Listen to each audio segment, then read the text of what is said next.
What is that one thing you just can't seem to get started? Or what's that one thing that you started and you just can't finish it? There are all sorts of times and places where we want to get something done or we need to get something done and we just can't. There's something that has stopped us. There's some kind of barrier. Maybe it's something we need to create. Maybe it's something we're trying to change. We just feel like we're a little That was weird. Don't know what that was. But hopefully this time can help. Hopefully this video will help you unstuck yourself. Wait, there it was again. What is that? I can't say what? I wasn't saying, I'm a pastor. I was saying stuck. I would never say. Hey everyone, my name is Josh and I'm the Reverend Gamer Dad. I'm a pastor, I'm a dad, I'm a gamer, live streamer, content creator. Basically, I wear a lot of hats. And this is just my way of sharing some of my journey with you, some of the things that I've learned along the way, and I hope you enjoy. Let's get to it. All right, all kidding aside, there are all sorts of things that we get stuck on. I don't know what it is for you. It could be any number of things. I know for me, I get stuck all the time. As a pastor, when I go to write and create and craft my sermons, I get stuck. It's not because I haven't done the work. It's not because I haven't done all the right studying or learned everything that I could learn. You just kind of get stuck. The thing that usually I get the most stuck on is the first sentence. No, really, the very first sentence. That first thing that I say, I'm gonna say this. Once I get that done, man, it gets so easy from there. But maybe that's not you. We get stuck on all sorts of things. I get stuck trying to get back into shape and to eat healthier, go back to the gym. You get stuck because you're worried about what's gonna happen, or you make a little bit of progress and something stalls out and you feel stuck. And so when you feel stuck, you don't want to keep going. It's hard to take that next step. Maybe you're trying to start your next YouTube video, which has not been out for over a month because you've been busy and then you got busy and you just felt stuck. Man, that one hit too close to home. But whatever it is that you're feeling stuck on, I promise you there are ways to get unstuck. There are great ways to unstuck yourself. And while there's tons of great YouTube videos out there for productivity and how to make and do more, this is more simple. These are just ways that I get myself unstuck when I'm just having a bit of a hard time. One of the ways I get myself unstuck is by changing locations. I move. I go somewhere else. I know that for me, I do my worst creativity here. Well, not all of it. There's plenty of great stuff that does happen here, like making YouTube videos like this one. Hey, be sure to like the video and subscribe if you haven't already. I know that some of my best writing, some of my best creative ideas don't come out here in this space. I do almost all of my sermon writing at a local coffee shop. And when I'm crafting YouTube ideas, I will go to that same coffee shop or to others, or I'll take my laptop and work from somewhere else. Sometimes even just leaving this office, this intentional space for creativity, and bringing my laptop somewhere else in the house. Maybe it's out on the patio, maybe it's in the living room, maybe it's in bed, helps me. Just changing my location, changing my scenery, sometimes just changing your perspective just a little bit can help you get unstuck. It'll help provide that one little spark that makes you feel a little different. It changes everything in slight and subtle ways that makes it possible for you to approach a problem in a new way, in a way that you maybe wouldn't consider. So if you are feeling stuck in a moment, if you have the ability, if you have the capacity, if what you are doing allows you to go and be somewhere else, go do it. Even if the thing you are trying to make or trying to do, you can't accomplish in that new place, change your space anyway. Go somewhere else. You never know what might happen inside your brain or inside your heart that will give you that last little, oh, that's it. That one thing that I needed. And here's the secret. It's more likely to happen if you're not trying to make it happen. So just change up your space a little bit.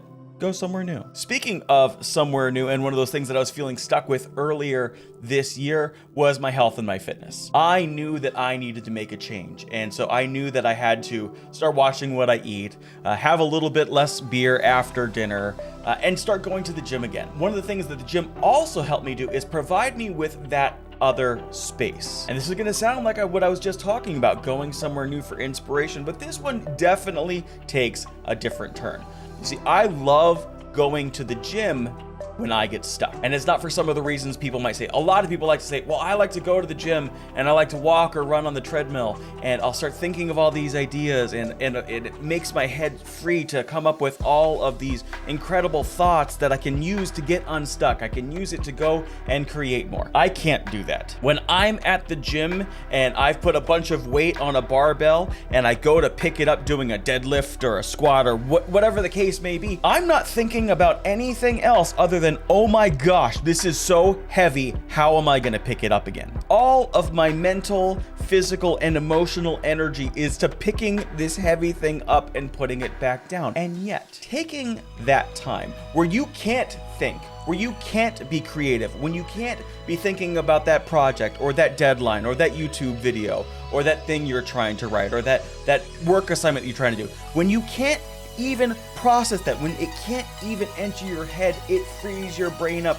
so intensely, so that when you're done at the gym, when you're done picking up those heavy things, when you're done with that insanely hard run, suddenly everything's cleared out and you can approach everything with a fresh perspective, with a fresh mind, totally clear of all the things that you were thinking about before. Hey, give it a try. The last thing I like to do is to procrastinate with purpose. And yeah, I touched on this a little bit on my last YouTube video, but there is something really fascinating about intentionally working on something else to accomplish a goal with that original project. I'll tell you one of my favorite ones, and my wife gets so mad at me every time I do this. If I've got a big project, if I got a big sermon, if I got something big coming up that I know that I need to be working on, and I feel stuck, and I'm sitting at my desk here and I'm trying to find what I need to do, and I can't get the words out, and I've tried going to the coffee shop and I've tried going to the gym. I rip apart everything on my desk. You probably can't see it from right here, but I've got a very complicated desk setup. I've got cameras, I've got lights, I've got microphone. I have 3 monitors on my desk right now and 2 computers. I've got speakers. I've got the whole 9 yards. And yet, one of the things I found is helpful is if I can't get the kind of work done that I think that I should be doing, if I can't accomplish that one mission, I'll change it all up. You know, sometimes I'll stack monitors one on top of the other. Sometimes I'll have one that's standing up on its side, or I'll turn it back over, or I'll move stuff around. Maybe I'm gonna put my laptop on the other side. Maybe I'm gonna change it. Maybe I'm gonna go everything side by side. Just changing the physical space that I'm looking at. It's kind of like the first one, but it's got a different purpose. I'm taking the time to intentionally craft. I'm moving things around. I'm changing things up. I'm intentionally going into my space and saying, this space is making me feel stuck. And if I feel stuck, I'm going to change it until I feel unstuck. And sometimes it is the act of the new space, the new arrangement, the new gizmo or gadget that I pick up to accomplish this task. Maybe it's now that I've got my monitors in just the right space, now that my keyboard is in just the right space, I can finally approach this thing properly. I can do this task that I've been wanting to do now, and I couldn't do it before because my stuff wasn't set up right. It doesn't usually actually work that way. But taking the time away from that thing that I'm stuck on to do something that I feel has purpose, that I feel is productive in some way, doing something else that isn't just a waste of time, that isn't just rotting away in bed. Yeah, go ahead and check out that last YouTube video on what to do when we're rotting and what to do instead.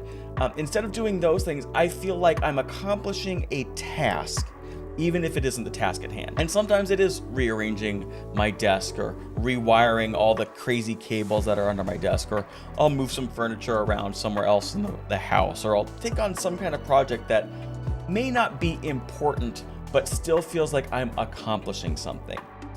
Doing that helps me feel unstuck. It lets me, again, come back to that thing that I've been stuck on so that I can approach it with a fresh, clear head and start. Okay, great. Now you've got that clear head.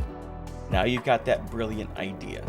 Now you have that one line that gets everything started, or that perfect ending to that story or that sermon or that YouTube video. You've got it. Now what do you do? Now it's about turning that inspiration into motivation. How do we take that spark, that moment, and turn it into something that can do what it was made to do. Well, I don't want to spoil too much, but that's a big part of next week's video. And so this is one way to keep myself unstuck and keep myself accountable. This is me saying, yeah, we've got another video coming up just next week. I can't procrastinate on it. I can't get stuck too long on it. And if I do, I've got to do one of those tasks that I just said before to help get me unstuck. So look forward to that one next week. How to turn that inspiration into motivation, why change can be scary, and what we can do about it. We will see you on that next video. Take care of yourselves, take care of somebody else, and have a great day, folks. We'll see you next time.